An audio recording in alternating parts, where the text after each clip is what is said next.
All right, hello everybody. Welcome to what's going to be basically your last lesson. And this is on rainbows, why you actually see rainbows, why you see the colors in a rainbow, why if you actually try to chase a rainbow, you can never reach that rainbow. It's actually physically impossible to reach that rainbow because it's an optical illusion. All right, and here's a nice beautiful picture of a rainbow, stole it off the internet. The question is, why do you see a rainbow? Why do you see the way those colors in the sky, and why do you see in that arc like that? Well, to really understand a rainbow, you've got to understand something that's pretty similar to it. And that's why a prism does what it does to white light. Now, white light is also called polychromatic. Chroma, meaning colors, poly, meaning many colors. So you've got light that has many colors in it, full spectrum if you want. It enters the prism and the light splits into its component colors.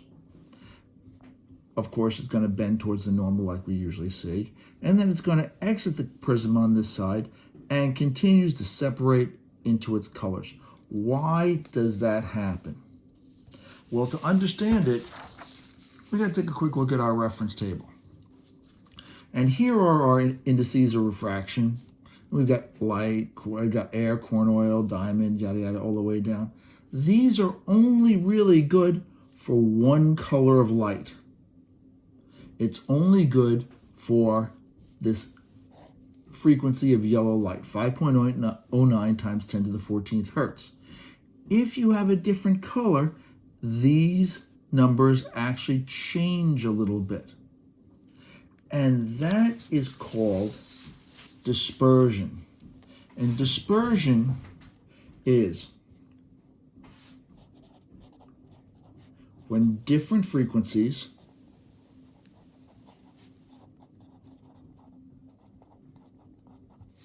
travel at different speeds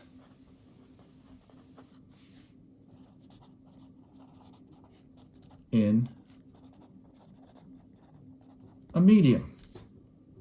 And so if I'm going into that medium,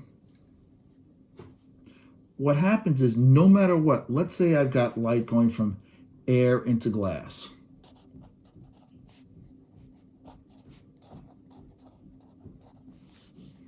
And let's draw a little block here to represent that. Well, what's going to happen is if I've got white light coming into that glass, it's going to separate. You're going to wind up having the light splitting. You may not notice it that much because it's a very slight amount of splitting. But the red light is going to get slow. It slows down entering glass. Violet is going to get even slower. It's like the red has an N of 1.5 and the violet has an N index of 1.6.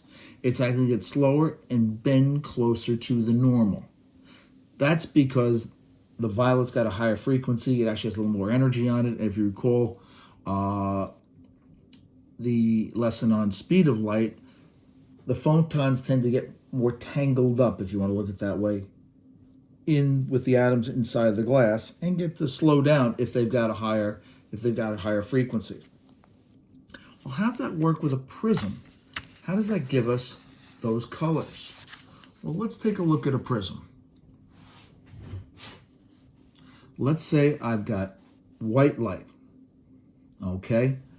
Now in this case, this is going to be just a single color of light, pure wavelength. The light's going to enter the prism, it's going to slow down and bend towards the normal.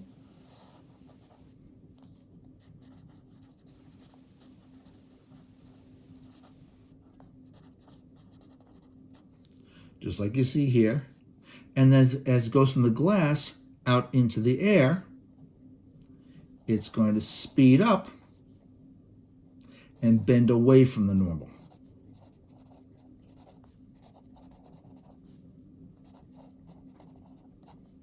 Well, let's take a look at what happens if I hit it with white light. And of course, this would be my angle of incidence. There's my angle of refraction. Here would be my angle of incidence. And there's my angle of refraction right there.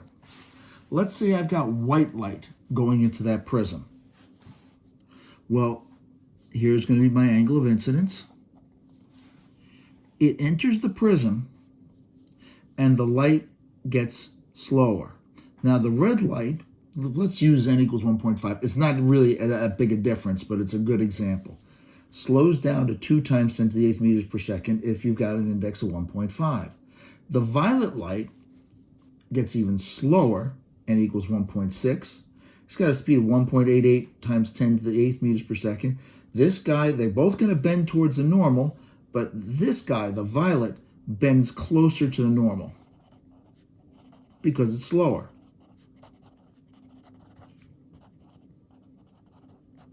Now, bear in mind, now we're going to go back out, and we're going to go back out into air. Now, it's going to hit in 2 different places. Here would be my normal right here for the red.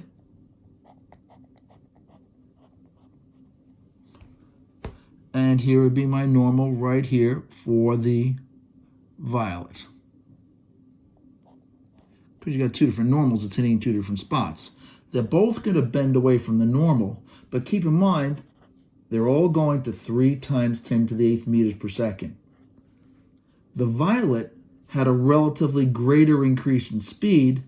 It went from 1.88 times 10 to the 8th to 3 times 10 to the 8th, versus the red, which goes from 2 times 10 to the 8th to 3 times 10 to the 8th. So the violet is going to bend away more severely, increasing the separation of light into its colors. Now, probably the most famous image showing this is an album from, I believe, the early 1970s, Pink Floyd, Dark Side of the Moon. Love this album, by the way. If you take a look at that album cover, you'll actually see that they did something wrong in terms of physics on there. I don't know whether you can spot it or not. I'll let you guys take a look at it and see if you can spot what they did wrong on it. I mean, it's a beautiful album cover. There's no 2 ways about it. But there's something that they did not do correctly. All right, so let's take a look at what's going on inside of a droplet of water. Well, you just had rain. There's tons of little droplets of water up inside in the sky. Here's what's going to happen. You're going to have white light, and it's got to be behind you, all right? You're kind of staring over here. Here you are. And there's the sun. Sun's got to be behind you for this to happen.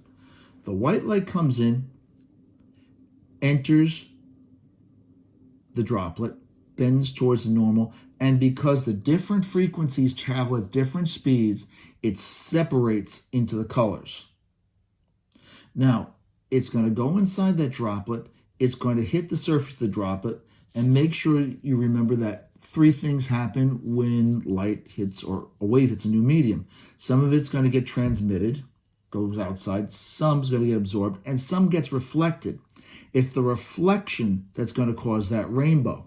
It comes forward, and you get a reflection. Now, the red gets slow, and you've got Roy G. Biv to the violet is going to be the slowest. This, of course, is an exaggeration as to how much it winds up getting bent, but it does wind up getting separated. And they hit the surface, they reflect off the surface, and come forward. And, of course, leave the droplet of light, this time all separated into the colors. So you're standing out here, you're looking at that, and here are these colors coming at you. Now, to show you just how big a spread there is on those colors, it's not a lot. From where the sun is to where the reflected rays come out, the violet is going to have an angle of about 40 degrees. The red is going to have a reflection about 42 degrees. So that's about how far that's going to wind up getting bent or because of the reflection of that white light coming in and getting separated into the colors. Why do you see the rainbows where you do? Well, what's going to happen is you see light from whatever point that it seems to originate from. In this case, it is originating from those little droplets of light that are, of water, that's in the air. Now, the droplets up here, because of the way the light is bending, send red light into your eyes. So you're going to see at about a 40, I think it's about 40 degree angle or something like that, you're going to see that, or 42 degree angle, you're going to see that droplet of light, the red light coming into your eyes.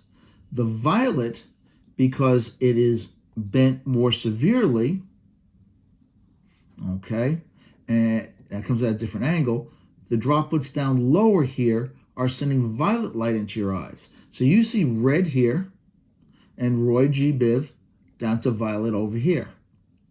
Now, you can never reach a rainbow. Let's take a look at what we did over here. Keep in mind, those angles always hold true. So for a person standing over here, he's going to see the droplets of water in this location sending red over to his eyes, the droplets over here sending violets into his eyes, and you're going to see that rainbow. These droplets to a person sitting over here, that person's not seeing the rainbow from that position because that light isn't getting sent towards his eyes because of the refraction.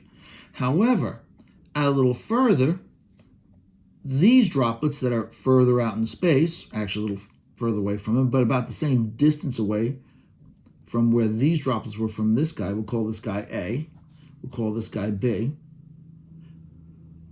These droplets are not sending the colors of light over to B. He doesn't see anything from those refractions. But further out, at this position, he'll see those colors from the droplets of light. So you move closer to that rainbow, it looks like that rainbow moves further away from you. It's just that those droplets further away are what's reflecting and refracting those particular colors into your eye. So you could trace a rainbow forever. You're never going to reach it because it's based upon reflection and refraction. Anyway, that's it, everybody. I just wanted to explain to you a little bit why you see a rainbow, why you can never reach a rainbow, what dispersion is. And by the way, if you're ever interested in buying a telescope, a low dispersion telescope is more expensive because the light doesn't break up into the colors and give you these violet halos around the stars. Low dispersion, fluoride is the material that does the best job on that, is a much more expensive telescope. So anyway, same thing with camera lenses. Anyway, people, that is it. My last little lesson. This one I just did for you, so if you were curious as to why it happens, I'm not asking you to do anything with it or anything like that. I'm just hoping that you found some interest in it and learned a little something about your world. Once again, please don't forget to do the multiple choice that I put up there for you. That's due Wednesday morning. And Friday, I do want to have a quick goodbye with everybody. I hope you're doing all right. Hope everybody's healthy and happy. And you take care of yourselves. All right? Bye-bye.